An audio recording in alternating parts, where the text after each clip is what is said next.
Iran के परमाणु ठिकाने से लीकेज की खबरें आ रही हैं और दूसरी बड़ी खबर है कि इसराइल दावा कर रहा है कि उसने तेहरान के आसमान को अपने कंट्रोल में ले लिया है। ईरान ने जिस तरह से इजराइल पे जवाबी हमले किए हैं, जिस तरह से हाइफा की रिफाइनरी में आग लगती है, तेल अवीव में ढेर सारा नुकसान होता है, तेल अवीव के साउथ में जो शहर हैं उन शहरों में जबरदस्त नुकसान दिखाई देता है। उससे एक बात तो बहुत साफ है कि इजराइल अगर अकेले लड़ता रहेगा ईरान के साथ तो उसकी हालत कोई बहुत अच्छी होने वाली नहीं है। जब ईरानी मिसाइल इजराइल के तेल अवीव में अमेरिकी एम्बेसी पर गिरी तो दुनिया को ईरान के इरादे समझ में आ गए कि ये लड़ाई अब यहां नहीं रुकने वाली। या तो ईरान अब खुद को परमाणु संपन्न बनाकर रहेगा या फिर ये लड़ाई अब विश्व युद्ध के मुहाने पर आकर खड़ी हो गई है। इसराइल तेहरान के कई ठिकानों पर हमला कर रहा है और दूसरी तरफ इसराइल की जो अपनी रक्षा नीति है वो पूरी तरह से एक्सपोज हो रही है। दुनिया अब एक निहायत ही खतरनाक मोड़ की तरफ बढ़ रही है और आप और हम कल्पना भी नहीं कर सकते हैं कि ये पूरा मामला किस तरफ बढ़ रहा है। किसी भी हमले में परमाणु ठिकानों को लेकर यही खतरा रहता है कि अगर टारगेट किया गया तो इनके लीकेज से हवा पानी सब प्रदूषित हो सकता है। आईएईए ने कहा है कि यह बेहद चिंताजनक है। हमने बार बार चेताया है कि परमाणु ठिकानों पर हमला नहीं होना चाहिए, चाहे जैसे भी हालात। दोस्तों नमस्कार, स्वागत है आपका न्यूज़ लैब के एक और नए वीडियो में। दोस्तों, जिस तरह से इजराइल ने ईरान के परमाणु ठिकानों पे हमला किया है, अगर उन परमाणु ठिकानों पे जहां इजराइल ने हमला किया है, अगर वहां से जो रेडिएशन, जो परमाणु बम का जो रेडिएशन है, अगर वो रेडिएशन निकलता है तो काफ़ी लोगों को प्रभावित कर सकता है, यहाँ तक कि पर्यावरण को भी प्रदूषित कर सकता है। दोस्तों, इसको लेकर के रवीश कुमार ने जो नया रिपोर्ट बनाई है उस रिपोर्ट में साफ साफ बता रहे हैं और आप इस वीडियो में आगे भी देखेंगे किस तरह से ईरानी जो परमाणु जो उनका ठिकाना था उस ठिकाने पर अगर हमला हुआ है। हालांकि इसका अभी पुख्ता सबूत नहीं मिला है कि उसका रेडिएशन निकल रहा है या नहीं निकल रहा है, लेकिन अगर उसका रेडिएशन निकलता है तो लोगों को खतरा हो सकता है। इसमें मानवता को भी नुकसान हो सकता है और पर्यावरण को भी तो नुकसान हो सकता है। दोस्तों, अगर इस तरह से होता है तो एक ही देश ने उसके चपेट में और भी जो है कि देश आ सकते हैं। दोस्तों, इसको लेकर के हम इस वीडियो में जानेंगे किस तरह से अभी तक जो इजराइल और ईरान का जो युद्ध है वो रुकने का नाम नहीं ले रहा है। ताबड़तोड़ दोनों तरफ से हमलाएं हो रही हैं और अभी अभी नया न्यूज़ आज का ये आया है कि ईरान में जो एक न्यूज़ रिपोर्टर है वो अपने चैनल पे इंटरव्यू कर रही थी, उसी दौरान जो है कि एक इजरायली बम आया है और आकर फटा है। तो दोस्तों, इस तरह से इजराइल अगर अटैक करता रहा तो ईरान भी अटैक करेगा और इजराइल के पीछे जिस का भी हाथ है वो अगर इजराइल को सपोर्ट करता है तो हो सकता है ये विश्व युद्ध की तरफ, यानी कि ये बहुत बड़ा युद्ध बन सकता है। तो दोस्तों, चलिए अब देरी न करते हुए पूरे वीडियो को देखते हैं शुरू से लेकर के अंत तक। और दोस्तों, हमारे चैनल पे पहली बार हो तो हमारे चैनल को सब्सक्राइब जरूर कर लें। इसराइल ने पहले दिन ईरान पर जब हमला किया तो नताज के परमाणु ठिकानों को भी निशाना बनाया। यहीं पर ईरान के परमाणु ठिकाने हैं। अब यह खबर आई कि कहीं इसराइल के हमले से इलाके में रेडिएशन का खतरा तो नहीं हो जाएगा। International atomic energy agency IAEA ने कहा है कि नताज में परमाणु संवर्धन केंद्रों को नुकसान पहुंचा है। इसराइल के हमले के कारण नताज के वातावरण में रेडियोधर्मी और रासायनिक मिश्रण हो सकता है। ऐसा हुआ तो वहां के लोगों के लिए खतरनाक हो जाएगा। इसे भी एक तरह से न्यूक्लियर अटैक के रूप में देखा जाना चाहिए। किसी भी हमले में परमाणु ठिकानों को लेकर यही खतरा रहता है कि अगर टारगेट किया गया तो इनके लीकेज से हवा पानी सब प्रदूषित हो सकता है और बड़ी संख्या में लोग लंबे समय तक के लिए प्रभावित होते रहेंगे। आईएईए ने कहा है कि यह बेहद चिंताजनक है। हमने बार बार चेताया है कि परमाणु ठिकानों पर हमला नहीं होना चाहिए, चाहे जैसे भी हालात हों। इसका इंसानों और पर्यावरण दोनों पर बहुत बुरा असर पड़ता है। रेडिएशन का स्थानीय इलाके में खतरनाक प्रभाव तो पड़ता ही है, मगर इसका असर वहीं तक सीमित नहीं रहता जहां हमला हुआ है। तो अब इसकी जवाबदेही कौन लेगा? परमाणु ठिकानों पर हमले को क्या न्यूक्लियर अटैक नहीं माना जाए? आईएईए ने संयम की अपील की है और कहा है कि न्यूक्लियर ठिकानों की सुरक्षा को नुकसान पहुंचाने की कोई भी सैन्य कार्रवाई खतरनाक हो सकती है। केवल ईरान के लोगों के लिए नहीं, बल्कि पूरे क्षेत्र और उससे आगे के लोगों को भी नुकसान हो सकता है। रेड क्रॉस कमेटी ने अपने वेबसाइट पर लिखा है कि परमाणु प्लांट को नागरिक ढांचे के रूप में देखा जाता है। इस नजरिए से इन्हें हमलों से संरक्षण प्राप्त है। इन पर हमला नहीं होना चाहिए। परमाणु क्षमता से लैस दो देशों के बीच युद्ध से जिसकी चिंता रहती है वो यही है कि कहीं परमाणु ठिकाने पर बम ना गिर जाए। तब फिर जो रेडिएशन होगा वो दूर दूर तक के लोगों के लिए खतरनाक हो सकता है। ईरान के परमाणु ठिकाने पर किस अधिकार से इसराइल ने हमला किया? अगर बड़ा नुकसान हुआ, रेडिएशन हुआ है, तो पूरे इलाके के लोगों पर असर पड़ेगा।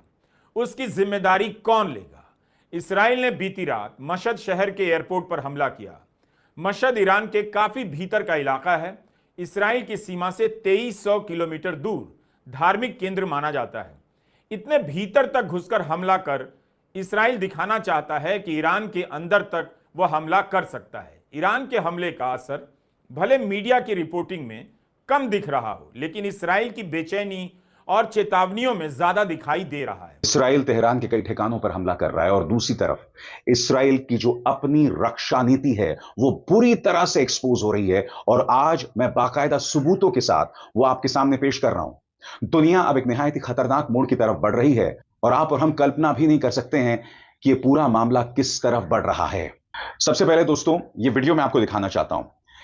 इस वीडियो में यह दावा किया जा रहा है कि किस तरह से आईडीएफ के मिसाइल जो है वो परवान चढ़ती है, वो उड़ान भरती है और फिर एक दूसरे से जाके टकरा जाती है। यानी कि इस्राएली मिसाइलें इस वीडियो के हिसाब से एक दूसरे से भिड़ रही हैं।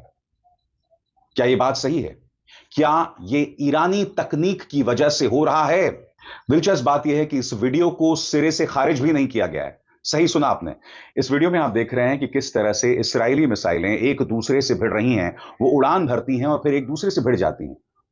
इस वीडियो को अब तक किसी पश्चिमी एजेंसी ने, यहां तक कि इसराइल ने भी नहीं नकारा। इसराइल इस वक्त कई फॉरेन टेलीविजन न्यूज चैनल्स को कई महत्वपूर्ण जगहों से हटा रहा है ताकि इंडिपेंडेंट मीडिया कवरेज ना हो सके, ताकि इसराइल के अंदर इस वक्त क्या हालात हैं वो ना हो सके। ईरान ने जिस तरह से इजराइल पे जवाबी हमले किए हैं, जिस तरह से हाइफा की रिफाइनरी में आग लगती है, तेल अवीव में ढेर सारा नुकसान होता है, तेल अवीव के साउथ में जो शहर हैं उन शहरों में जबरदस्त नुकसान दिखाई देता है, उससे एक बात तो बहुत साफ है कि इजराइल अगर अकेले लड़ता रहेगा ईरान के साथ तो उसकी हालत कोई बहुत अच्छी होने वाली नहीं है।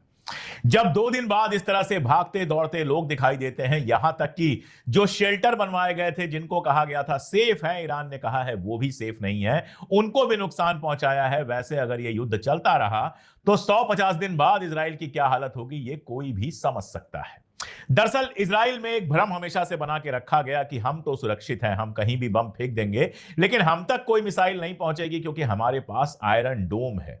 वो आयरन डोम ईरान की मिसाइलों के आगे आयरन मोम बन चुका है। यहां तक कि अमेरिका ने जो डिफेंस सिस्टम दिए थे वो भी बेकार हो गए हैं। एक बात तो बिल्कुल क्लियर है कि ईरान की मिसाइलों ने जिस तरह से सीधे ग्राउंड को हिट किया है, सीधे अपने निशानों को हिट किया है, इसकी उम्मीद ना इजराइल को थी ना अमेरिका को। हालांकि हक्काबी जो अमेरिका का राजदूत है इजराइल में लेकिन इजराइल का नागरिक ज्यादा लगता है, उसने सीनेट की मीटिंग में जरूर कहा था कि ईरान की मिसाइलें जब बरसेंगी तो उनको रोक पाना डिफेंस सिस्टम के बस का नहीं होगा। लेकिन नेतन्याहू को तो अपनी सरकार बचानी थी, नेतन्याहू की सरकार किसी भी दिन गिर सकती थी, इसलिए उसने एटॉमिक का बहाना बना के, एटॉमिक बम का बहाना बना के ईरान के ऊपर अटैक किया। ईरान के ऊपर अटैक करने की प्लानिंग तो बहुत पुरानी थी, कम से कम 10-15 साल से वो लगातार कोशिश कर रहा था कि अमेरिका ग्रीन सिग्नल दे दे तो वो अटैक कर दे। लेकिन ऐसा लगता है कि ट्रंप के टाइम उसके समझ में आ गया कि ये बेवकूफ आदमी कुर्सी पे बैठा हुआ है, ये बातें बस बड़ी बड़ी करता है, इसकी चलती कुछ नहीं है, इसका दिमाग भी बहुत कम है। तो उस टाइम में उसने हमला किया और अब अमेरिका को किसी तरह से इस जंग में खींचने की सारी कोशिश कर रहा है।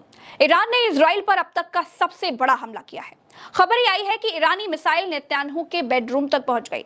फॉक्स न्यूज के इंटरव्यू में खुद नेतन्याहू इस बात की पुष्टि करते हुए नजर आए।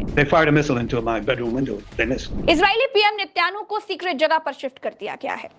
देखिए दोस्तों, ईरान इजराइल पर 2 तरफ से हमले कर रहा है, एक ईरान की तरफ से और दूसरा यमन की तरफ से, और इसीलिए इजराइल, यमन और ईरान दोनों मोर्चों पर लड़ रहा है। ईरान ने इस बार इजराइल पर बहुत बड़ा हमला किया है। इस हमले में इजराइल के विदेश मंत्रालय, रक्षा मंत्रालय, power plants, oil refineries, gas refineries और इजरायली कब्जे वाले फिलिस्तीन को निशाना बनाया गया है।